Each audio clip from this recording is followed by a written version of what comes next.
Hello friends, स्वागत बा हमारे चैनल पर आप सबके। आज आपके पूनम आप सबके लिए बहुत ही मसालेदार चटपटा सा पढ़ी लिखी बहुरिया के ऊपर सोहर गीत लेके आयल बाटी। बहुत ही मजेदार मजाकिया सोहर गीत बा भैया। जब ढेर कुल पढ़ी लिखी बहुरिया अपने ससुराल आवती आटिन तो उन्हें अपने पढ़ाई लिखाई के कितना घमंड बा, अपने ससुराल वालन के सामने कैसे पेश आवती आटिन, ये सब बात के भाव सोहर गीत के माध्यम से आप सबके सामने पेश करब। इतना ज़्यादा पढ़ लिख ले बाटिन भैया कि वो अपने संस्कार अपने तमीज़ तरीका सब भूल गई। जो हमार सास ननद हमें समझावलिन तो उन्हें नीच दिखाए लागला, छोट दिखाला कि बिना पढ़े लिखे लोग ही कुल काम कराला। बहुत ही मज़ेदार मसालेदार गीत बा। आप सबसे हाथ जोड़ के रिक्वेस्ट करते बाटी कि भैया गीत के पूरा सुनल जाए, तब भी आप सबके गीत के मज़ा मिली। अगर आप सबके हमार गीत पसंद आवे, आप प्यार आशीर्वाद दुलार कस के दिहल जाए तो आवल जाए, आप सब गीत के आनंद उठावल जाए। ये कहता हम बड़ी हाई दूसरे में पढ़ी लिखी, दूसरे जे पढ़ी लिखी हो।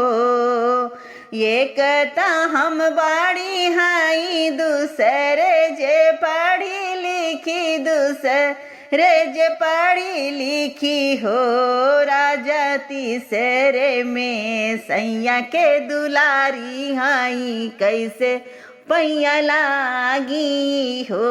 बहिनी तीसरे में पिया के दुलारी हाई, कैसे पैया लागी हो।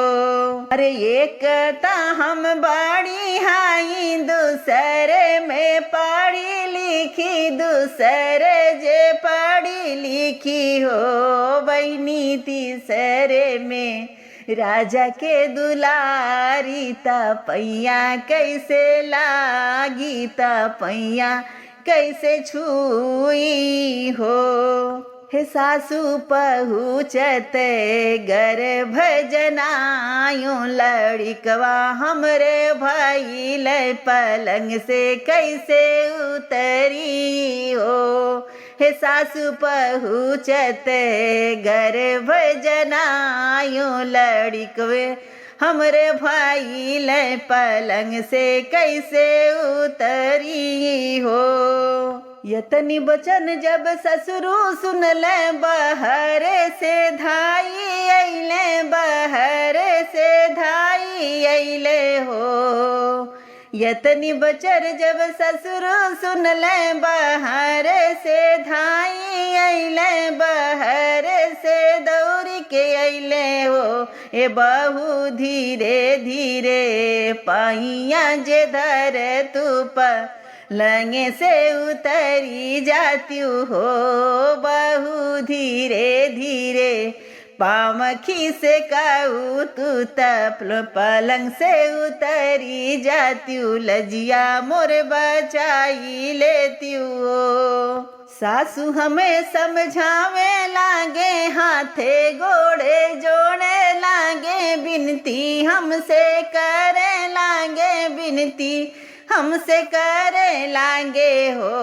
बहुअर धीरे से पलंगिया से उतरो, ससुरे तोरे ठाढ़ बाणे हो। बहुअर धीरे से पलंगिया से उतरो, ससुरे तोरे ठाढ़ बाणे हो। नए जमाने के बहू हाई, पढ़ल लिखल खूब हाई, पढ़ल लिखल खूब हाई हो। सासू ये से नहीं करे वो हम कमावा, पलंग से नहीं उतरब, पलंग से नहीं उतरब हो। सासू ये से नहीं करे वो हम कमावा, पलंग से नहीं उतरब हो।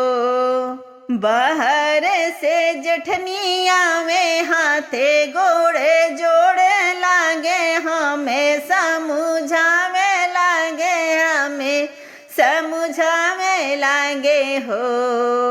बाहर से जठनिया में हाथे गोड़े जोड़े लागे, हमें समझावे लागे, हमें समझावे लागे लागे हो छोटी आवत बाटे जेठऊ तोहार पलंगिया से उतरी जा पलंगिया से उतरी जा तू हो जेठनी आवत बाटे हो छोटी आवत बाटे जेठऊ तोहारे पलंगिया से उतरी जाऊ हो। जेठनी के जवाब दहली उन्हें समझाई दिहली उन्हें बतलाई दिहली हो। जेठनी ठेकेदार के हाई हम बिटिया वाता डिग्री लैके आइल बाटी डिग्री लैके आइल बानी हो।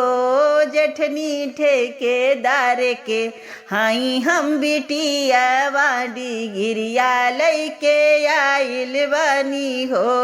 जेठनी इतना जा हम पढ़ी लिखी पलंग से नहीं उतरब पलंग से नहीं उतरब हो। जेठनी इतना जे कैली पढ़ाई आता नाही भुइया उतरब हो। यतन बचन जब ननदी सुनली बहर से धाई अली बहर से धाई अली हो। यतन बचन जब ननदी सुनली बहर से दौड़ी के अली दौड़त दौड़त घर में अली हो। भौजी आइल बाटे तोहरे नान दोइया बधौआ लैके हम अली हो। बौजी आइल बाटे तोहरे नान दोइया बधौआ हम लैके अइनी हो। हे भाभी राखा नन दोइया के माने पलंगिया से उतरी जातू हो। भाभी राखा नन दोइया के माने पलंगिया से उतरे जात्यू हो। यतन बचन जब हम हूँ सुनली ननदी के गुमान तुरली ननदी के गुमान तुरली हो। यतना बचन जब हम हूँ सुनली ननदी के गुमान तुरली उलटी जवाब दियली उलटी जवाब दियली हो। हे ननदी पढ़ल लिखल घर के बिटियवा हाई कैसे के बतिया मानी कैसे के बतिया मानी हो। हे ननदी पढ़ल लिखल वकील के बहनिया हाई कैसे के बतिया मानी कैसे परपंच कैलू हो। अपने तो पढ़लो नाही दुनिया जगे घुमलो नाही दुनिया जगे घुमलो नाही देश दुनिया देखलो नाही देश दुनिया देखलो नाही हो। ननदी घर ही में करेलू प्रपंच माने मोरे घटावेलू माने मोरे घटावेलू हो।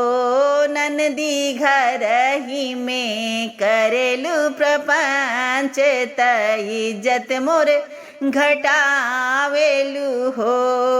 बोल चाल के किनारे बैठो ने मुड़े पे हम हाथ धरियो बहुत सोच विचारे लाग्यो बहुत सोच विचारे लाग्यो सोच विचार के निर्णय लियो हो। बहनी राख्यो नने दोइया के माने पलंगिया से उतरी गयो हो। बहनी राख्यो नने दोइया के माने पलंगिया से उतरी गयो हो। हे ननदी राख्यो नने दोइया के लाजे पलंगिया से उतरी गयो पलंगिया से उतरी गयो हो। आप सभी को मेरा गीत कैसा लगा कमेंट करके जरूर बताइएगा। मिलती हूँ अगली वीडियो में, तब तक के लिए हर हर महादेव।